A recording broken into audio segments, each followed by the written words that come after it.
হাজার হাজার কোটি টাকা নতুন করে হাসিনার সাথে মিটিং করেছে, ইলেকশনের আগে বড় বড় ফিগারকে এখানে অ্যাসাসিনেশন করা হবে, গুপ্ত হত্যা করা হবে।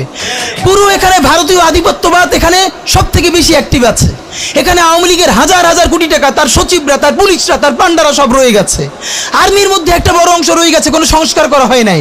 তারা বারবার স্যাবোটেজ করবার চেষ্টা করছে, এই রাষ্ট্রকে, এই সরকারকে ফেল করানোর চেষ্টা করছে।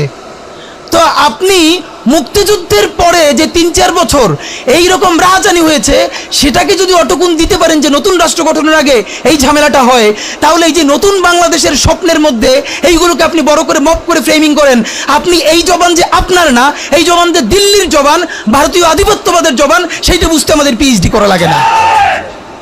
সুতরাং জুলাই সনদের সাথে নির্বাচনের ক্ষেত্রে শুধু আমাদের 2 মিনিট কথা।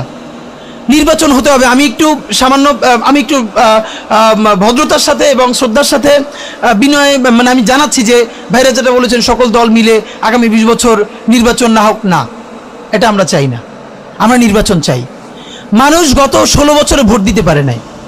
মানুষ আনন্দ নিয়া শীতের সকালে বাচ্চা কাচ্চাকে কুয়াশার মধ্যে লাইন দিয়ে দাঁড়াই থাকবে, ভোট দিবে। আমরা সেই বাংলাদেশ দেখতে চাই।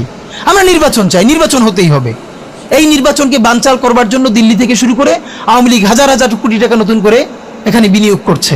নির্বাচন লাগবে। তবে আমাদের প্রশ্ন হলো, সেই নির্বাচনের ম্যান্ডেট হবে কি? এখানেই আমাদের কথা। কোন ধরনের আপোষ ছাড়াই নতুন নির্বাচন হইতে হবে জুলাই সনদের ভিত্তিতে। এইটাই আমাদের কথা। জুলাই সনদের ভিত্তিতেই নির্বাচন হতে হবে এবং জুলাই সনদের বৈধতা নির্বাচনের আগেই দিয়ে সেইটার ভিত্তিতে নতুন নির্বাচন হবে, যেই নির্বাচনের ম্যান্ডেট থাকবে নতুন সংসদে নতুন বাংলাদেশের জন্য আমাদের রাজনৈতিক দলগুলো মিলে নতুন সংসদে নতুন সংবিধান উপহার দিবে। যেই সংবিধান 72-এর বাকশালী সংবিধান, ফ্যাসিবাদী সংবিধান, যেই সংবিধানের কোনো ম্যান্ডেট ছিল না বাংলাদেশ রাষ্ট্রের সংবিধান করবার, কারণ তারা পাকিস্তান রাষ্ট্রের মধ্যে শপথ নিয়ে পাকিস্তান রাষ্ট্রের জন্য সংবিধান প্রণয়নের কথা বলেছিলেন, কিন্তু বাংলাদেশ রাষ্ট্রের কোনো ম্যান্ডেট তাদের কাছে ছিল না। তারপরে তারা সংবিধান রচনা করেছেন, এরপরেও তারা একটা সেই সংবিধানকে লেজিটিমেট করবার জন্য একটা গণভোট দেন নাই। এরপরে যারা 73-এর একটা ভোট চুরির নির্বাচন দিয়েছে, সেই 73-এর নির্বাচনের ভোটের ইশতেহারের মধ্যেও তারা এই সংবিধানকে তারা লেজিটিমেসি দেন নাই, ইশতেহারে রাখেন নাই।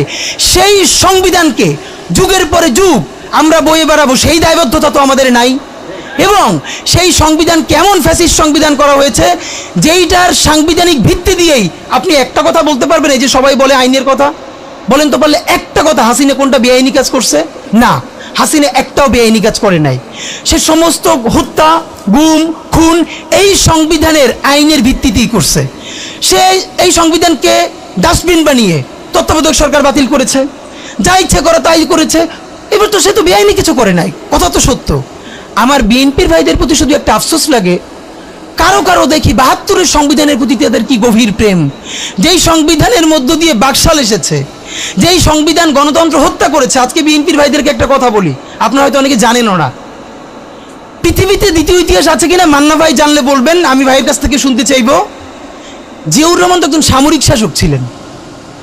একজন সামরিক শাসক সামরিক ফরমান জারি করে দেশে গণতন্ত্র ফিরেছে, পৃথিবীতে এই নজির নাই যেটা জিয়াউর রহমান করছেন।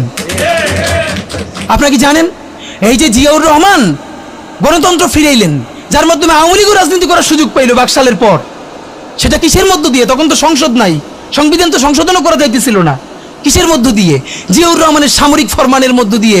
পৃথিবীর একমাত্র একজন সামরিক শাসক যিনি ফিল করলেন না, সামরিক পন্থা দিয়ে করা যাবে না, গণতন্ত্রে ফিরতে হবে। এবং দেখেন হাসিনারে এবং আওয়ামী লীগের চরিত্রটাই হলো এইরকম, এর যে একটু ভালোবাসে তার সে হত্যা করে। শহীদ প্রেসিডেন্ট জিয়াউর রহমান শেখ হাসিনাকে দেশে আসার অনুমতি দিছিলেন, সুযোগ দিছিলেন এবং বলছে থাক সবাই রাজনীতি করুক। আসার 1 মাসের মধ্যে জিয়াউর রহমান শহীদ হয়ে গেছে, 13 দিনের মধ্যে। এবার দেখেন এই যে আমরা এখন যারা সবাই করতেছি, সুতরাং এটা একটা বিষ। এই বিষের সাথে আমরা কিভাবে লড়াই করব? জাতীয় ঐক্যমত্য তৈরি করতে হবে। সুতরাং পলিটিক্যাল পার্টি এবং সবার প্রতি একটা কথা, প্লিজ আপনারা বিএনপিকে শতভাগ কর্নার করে দিন না। বিএনপি এই আধিপত্যবাদ বিরোধী লড়াইয়ের জন্য আমাদের একটা বড় শক্তি।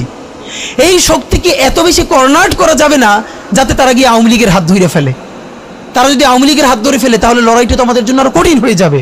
বরং বিএনপির প্রতি আমাদের চ্যালেঞ্জ হলো, যেই বিএনপি বাকশালী সংবিধানের প্রতি প্রেম দেখাবে, তার শহীদ জিয়ার ছবিটা সামনে এনে বলতে হবে যে এই বাকশালী সংবিধান তো জিয়াউর রহমানই ছুঁড়ে মারছিল। বেগম জিয়া বলেছেন এই সংবিধানকে ছুঁড়ে ফেলা হবে। এখন বেগম জিয়ার চেয়েও নতুন বিএনপি আসছে, বেশি প্রেমের বিএনপি। যেই শহীদ প্রেসিডেন্ট জিয়াউর রহমান ইসলামোফোবিক জায়গা থেকে বাংলাদেশের মুসলমান, বাঙালি মুসলমান সব আইডিয়াকে ধারণ করে বাংলাদেশের জাতীয়তাবাদ তৈরি করলেন। এখন একটা নতুন বিএনপি গজাচ্ছে, কেউ চেষ্টা করতেছে পুরো বিএনপিটাকে একটা ইসলামোফোবিক বিএনপি করা। এ কি ভাই, ইসলামোফোবিক বিএনপি সে কোথায় যাবে? সে কি দিল্লি যাইতে চায়?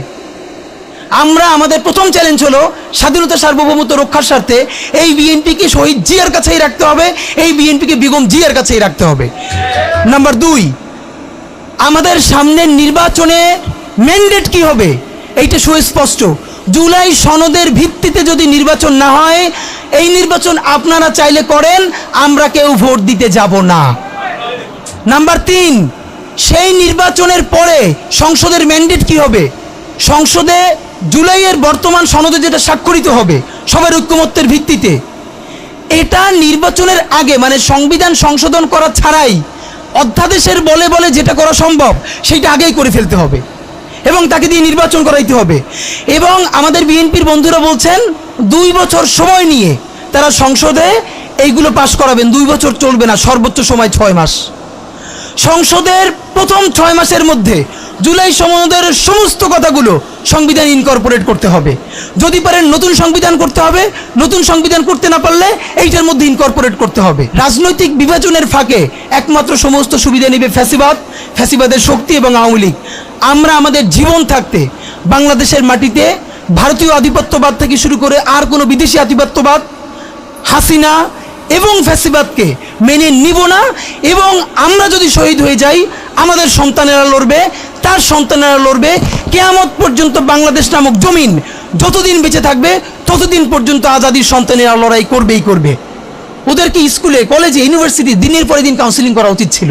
আপনি কাউন্সিলিং করেন নাই, ওদের পুনর্বাসন করতে পারেন নাই, শহীদদের পরিবারের পুনর্বাসন করতে পারেন নাই।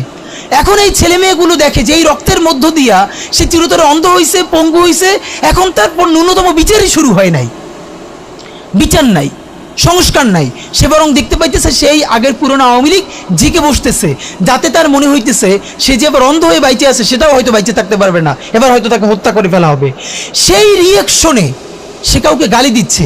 এই গালিকে আপনার এত অপবিত্র মনে হয়, কিসের সাথে তুলনা দেন? গত 15 বছর যার তুলনা একমাত্র জাহান্নামের সাথে হইতে পারে। তো আপনারা কি বুঝাইতে চান আমাদেরকে? এগুলো মনে করেন আমরা বুঝি না? নাম ধরে বললে পলিটিক্যাল পার্টিগুলো বেশি প্রেশার ফিল করে।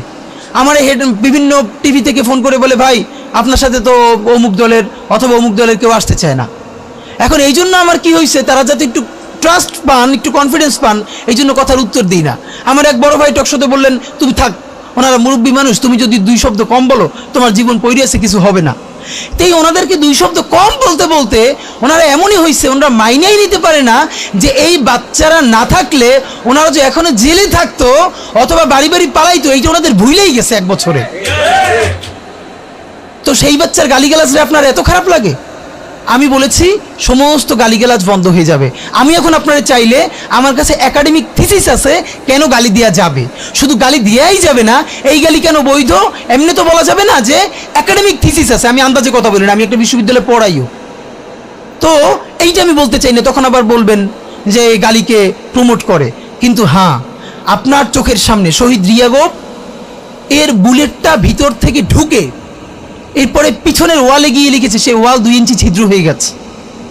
এই রাষ্ট্রের এমন কোনো লিথাল ওয়েপন আর্মির কাছে, পুলিশের কাছে, বিজেপির কাছে ছিল না যেইটা সাধারণ নাগরিকের উপরে এই হাসিনা ব্যবহার করে নাই। আপনার বুকের মানিক আপনার সামনে বসে কলিজা ছিঁড়ে ওয়াল ছিদ্র হয়ে যাচ্ছে, তখন আপনি রবীন্দ্রসঙ্গীত গাইবেন? আপনি কি করবেন তখন? এখন মুশকিল হলো, এই গালি নিয়ে যারা কথা বলে তার কোনো সন্তান শহীদ হয় নাই, তার বাবা মাও শহীদ হয় নাই, কেউ অন্ধ হয় নাই, পঙ্গু হয় নাই, তাই গালি এত বিষ লাগে, আর আওয়ামী লীগ তার মধুর মতো লাগে। তো এখন আমি সর্বশেষ যে কথাটা বলতে চাই, আপনারা একটা মিডিয়ার ভাইয়েরা কাইন্ডলি চেষ্টা করে দেখেন। এই যে গৃহযুদ্ধটা হওয়ার কথা ছিল, হইল না, তো অশান্তি তো কিছু থাকবেই, আমরা তো রাষ্ট্র গঠন করব। এরপরও তো তুলনামূলক অনেক কম হচ্ছে। কেউ একটা মিডিয়া কেন বলতেছে না 1971-এর মহান মুক্তিযুদ্ধের পর 72 থেকে 75 বাংলাদেশে যেই পরিমাণ মব সন্ত্রাস হয়েছে, যেই পরিমাণ কেওয়াস হয়েছে, ইতিহাসে তার হয় নাই। তার সাথে জড়িত ছিল কারা? এই যে মুজিব বাহিনীর গুন্ডারা। আমার বাবা আমার মা বলেছে মুক্তিযুদ্ধের পরে যে অস্ত্রগুলো জমা দেয়া হয় নাই, সেই জমা না দেয়া অস্ত্র থেকে প্রত্যেকটা বাড়িতে বাড়িতে ছিনতাই রাহাজানি। আমার মায়ের আজকে এই কথাটা বলি, আমার মা বলতেছেন আমার নানা একজন সম্ভ্রান্ত আলেম, তিনি যেখানে থাকতেন মুক্তি বাহিনী এবং পাকিস্তান বাহিনী কেউই তাকে কখনো আক্রমণ করেন নাই তার সম্মানে। আমার মা খালারা বাসায় ছিলেন, তাকে পুরো এলাকাবাসী দেখিয়ে রেখেছে। বাট মুক্তিযুদ্ধের পরে আমার মা বলেছে, তখন তার বয়স 16, আমার মা আমার খালা এবং এলাকার অনেক মেয়েদেরকে যাদের চেহারা একটু ভালো ছিল তাদের গায়ে কালি মেখে তারপরে অনেক সময় মাটির নিচে বাংকার বানিয়ে বা বিভিন্ন জায়গায় রাখা হতো তাদের সম্ভ্রম রক্ষা করবার জন্য। এই মুজিব বাহিনীর গুন্ডারা সেগুলো করেছে না? এমন কোনো চিন্তা নেই। ব্যারিস্টার ফুয়াদ ভাই সেদিনকে বলেছেন তার বাবা সে অসংখ্য সালিশ করেছে তাদের এলাকায় যে এই গুন্ডাগুলো মুক্তিযুদ্ধের পর বিভিন্ন জায়গায় ছিনতাই করতো, তারপরে এলাকাবাসী আইনে গাছের সাথে বাইধে রাখতো, এরপর এলাকার মুরব্বীরা আবার সব উদ্ধার কইরা মানুষের কাছে কাছে দিয়ে আসতো। হওয়ারই কথা ছিল একটা নতুন রাষ্ট্র, আইন শৃঙ্খলা বাহিনী প্রতিষ্ঠিত হয় নাই, প্রচণ্ড কেওয়াজ হবে, তারপরে নতুন রাষ্ট্র গঠন করতে হবে, আইন শৃঙ্খলা বাহিনী ঠিক করতে হবে, স্বাভাবিক তো। তাহলে মুক্তি